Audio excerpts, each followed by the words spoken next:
Hello रिया, कैसे हैं आप लोग सभी के सभी। एक बार फिर से आप सभी का स्वागत है आपके अपने YouTube चैनल विजन बैंकिंग पे। उम्मीद है सभी अपने घर में सेफ होंगे, सुरक्षित होंगे और आप सभी की तैयारी बहुत ही शानदार तरीके से चल रही है।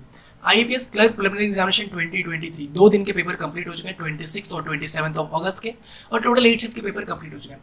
तो इन दो शिफ्ट्स को अगर कंसिडर दो दिन को कंसिडर किया जाए तो एक एक्सपेक्टेड कट ऑफ क्या हो सकता है, आईपीएस प्रीलिम्स एग्जामिनेशन का एक्सपेक्टेड कट ऑफ क्या हो सकता है, या फिर जो हमने अटेम्प्ट किया वो हमारा सेफ अटेम्प्ट कितना होना चाहिए, ये सारे क्वेश्चंस आ रहे थे। तो इस सेशन में आपके साथ डिस्कस करेंगे, साथ साथ जो दो चेंजेस किए आईपीएस ने उसकी वजह से कटअप पे क्या इफेक्ट आ सकता है उस पर भी डिस्कशन कर रहे होंगे। And first of all extremely sorry guys, आप लोगों के साथ जो आईपीएस क्लर्क एग्जाम से पहले जो 2-3 इंपॉर्टेंट वीडियोस होती है हमारी, वो मैं इस बार क्लरिकल एग्जाम से पहले नहीं दे पाया क्योंकि कुछ चल रही थी, इशूज चल रही थी इसकी वजह से। But now everything is sorted, तो मैं कोशिश करूंगा आपसे कंटिन्यू आपके पास वीडियो जाए। तो आईपीएस क्लर्क एक्सपेक्टेड कटअप को डिस्कशन करते हैं शुरू। तो सबसे पहले जिनका भी 26 और 27 को पेपर हो चुका है और जिनका भी दो अपकमिंग पेपर है वो भी इस वीडियो को देख सकते हैं। ऐसा कुछ नहीं है कि जिनका दो को पेपर है वो नहीं देख सकते, आप भी देख लो, क्योंकि ताकि ऐसा ना हो कि आप हाइपर हो जाओ कि मेरे अटेम्प्ट्स कम हो रहे हैं एग्जाम में। ठीक है, सबसे पहले आपने देखा दो चेंजेस हुए। पहले चेंजेस क्या हुआ था कि इस बार ना जो पैटर्न थे, जो ऑर्डर्स थे एग्जाम के, वो चेंज हो गए थे। मतलब पहले हमारा क्या था, पहले इंग्लिश होता था, फिर हमारा क्वांट होता था, फिर रीजनिंग होता था।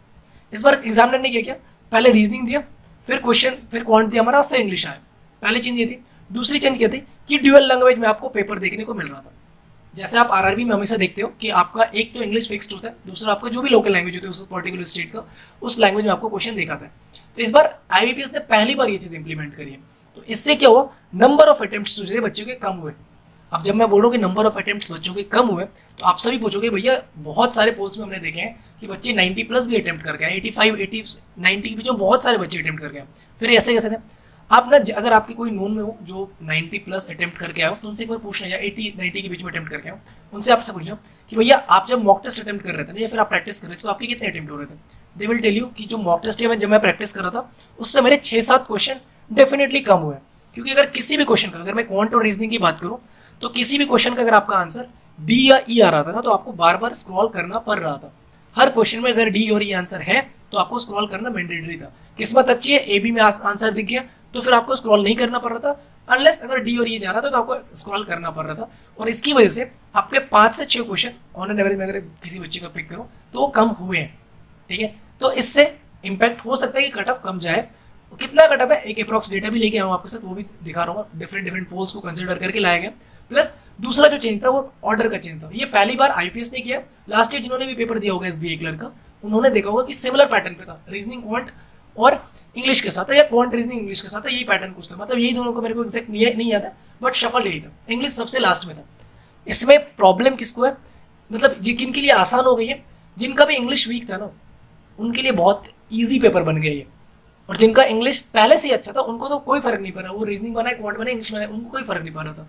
बट जिनका इंग्लिश थोड़ा सा वीक था कंपैरेटिवली, अगर रीजनिंग और क्वांट के साथ कंपेयर करें तो उनका बेनिफिट ये हुआ कि पहले मान लो वो जब एग्जाम अटेम्प्ट करते थे ना, तो अगर उनके 15 ही क्वेश्चन इंग्लिश में अटेम्प्ट हुए तो उनको ऐसा डर रहता था कि अगर मेरा रीजनिंग या क्वांट थोड़ा सा भी गड़बड़ा है ना, तो मैं नंबर ऑफ अटेम्प्ट्स ही मेरे उतने नहीं हो पाएंगे जितना कट ऑफ होगा। तो वो ना रिस्क लेते थे, वो 70-30 60-40 वाले क्वेश्चन में भी टिक करके आते थे, ताकि कम से कम इंग्लिश का कट ऑफ मतलब अटेम्प्ट भी 20 प्लस हो पाए। क्योंकि उनको पता नहीं कि रीजनिंग का पेपर कैसा है, क्वांट का पेपर ऐसा है, भले उनका रीजनिंग क्वांट कितने बच्चों। लेकिन इस बार का बेनिफिट क्या हो गया कि इनका रीजनिंग क्वांट जिनका बहुत शानदार है और इंग्लिश वीक है, उनको एक एक्स्ट्रा एज ये मिल गया कि अब उनको पता है कि मैंने 65 अटेम्प्ट किए, या 67 अटेम्प्ट किए, या 64 अटेम्प्ट किए। अब जिन्होंने 65 अटेम्प्ट किया है ना, मान लो उनकी एक्यूरेसी अच्छी, उनको पता है कि 65 तो आ रहा है मेरे 65, तो क्योंकि क्वांट रीजनिंग में हमें पता है कि हमारी एक्यूरेसी कितनी है, इंग्लिश में पता नहीं होता, क्वांट रीजनिंग में पता होता है। ठीक है, क्योंकि आप अगर पजल बना रहे हो, पूरी पजल सेट हो गई तो 5 नंबर आएंगे। अगर नहीं सेट हुआ तो 5 में से कोई ना कोई क्वेश्चन आपको दिख जाएगा जो ऑप्शन आंसर में ही नहीं होगा, तो वहाँ पे फंसेगा।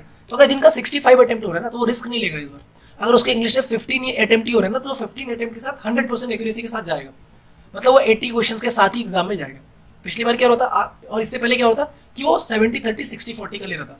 मतलब इन बच्चों की एक्यूरेसी बहुत ज्यादा सही होगी, और एक्यूरेसी सही होने की वजह से जो आप नॉर्मलाइजेशन पे भी इम्पैक्ट आएगा उनका, क्योंकि इनके नंबर कम होंगे ज्यादा होंगे। ठीक है, ये चीज पे इफेक्ट पड़ेगा।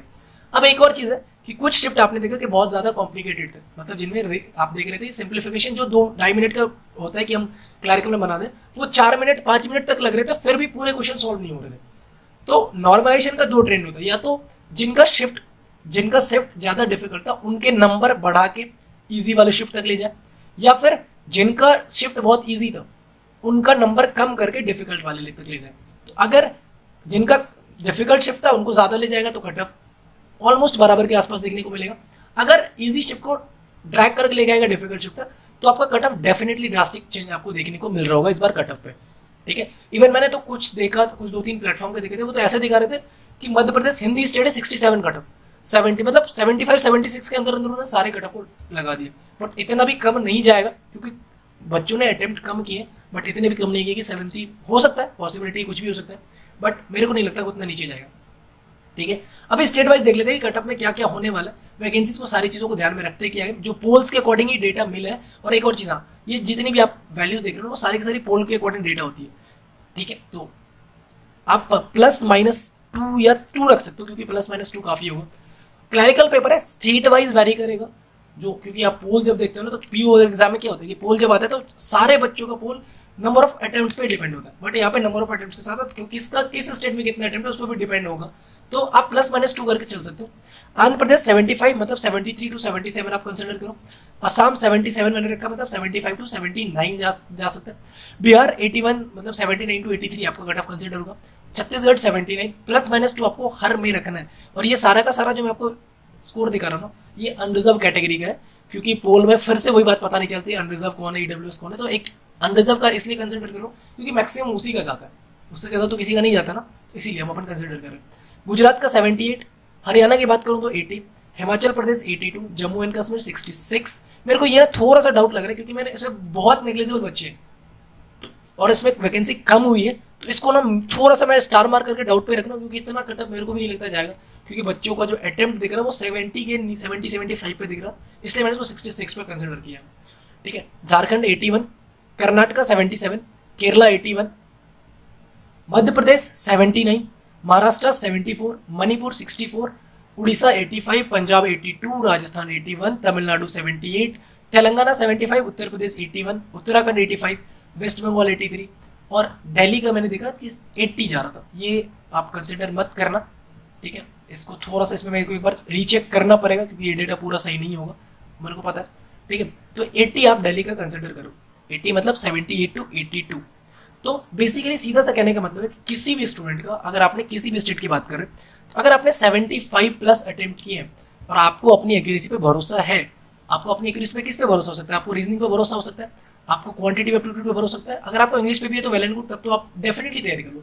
इंग्लिश में आप कंसिडर करके चलो कि आपका 2-3 तो गलत एरर हो सकता है, होगा, इंग्लिश में पॉसिबिलिटी होती है कि 2-3-4 गलत हो जाएंगे, तो आप अगर 75 भी एक्यूरेसी के साथ कर रहे हो ना, अगर आप हिंदी स्टेट के हो तो अगर आपने 80 अटेम्प्ट किया या 80+ अटेम्प्ट किया, अगर आप हिंदी स्टेट से हो और आपको लगता है कि 1-2 गलत भी हो जाएंगे ना, तो भी आपका चांसेस है कि आप इस बार अपीयर हो रहे होंगे। डिफिकल्ट शिफ्ट वाले तो आप 75 में भी जाओगे, ईजी शिफ्ट वाले 85-86 वाले भी इन कर रहे होंगे, ठीक है। तो ये था एक स्टेट वाइज कटअप की अगर बात करें तो एक्सपेक्टेड कटअप जा सकती है, ठीक है। बाकी जो जो चीज़ें आपके मैंने बताया कि मतलब जो 2 चेंजेस में उसकी वजह से क्या क्या चीज़ें हो सकती है वो डिस्कशन किया। साथ साथ आज इस चैनल पे ना एक बहुत ही इंपॉर्टेंट सा, बहुत ही प्यारा सा वीडियो मैं अपलोड करने वाला हूँ, शाम के 7 बजे कर दूंगा। तब चैनल की ग्रोथ से रिलेटेड चीज़ें, चैनल की पेमेंट से रिलेटेड चीज़ें आपको सुनने को मिलेंगी। उसमें चैनल ने कैसे कैसे कब कितने टाइम में क्या क्या किया उस पर डिटेल में डिस्कशन होगी। मतलब एग्जामिनेशन रिलेटेड नहीं होगा ये वीडियो, शायद से मैं 22-23 को बना देता, बट क्योंकि एग्जाम था मैंने इसीलिए इसको होल्ड ऑन करके रखा, इसीलिए वीडियो आपको आज शाम तक 7 बजे या कल शाम तक देखने को मिल जाएगा। तो चैनल पे अगर न्यू हो तो चैनल को सब्सक्राइब जरूर कर लेना, बेल आइकन को प्रेस कर लेना। मिलते हैं नेक्स्ट वीडियो में, till then take care, bye bye, thank you, keep practicing more and more and all the best for upcoming examination.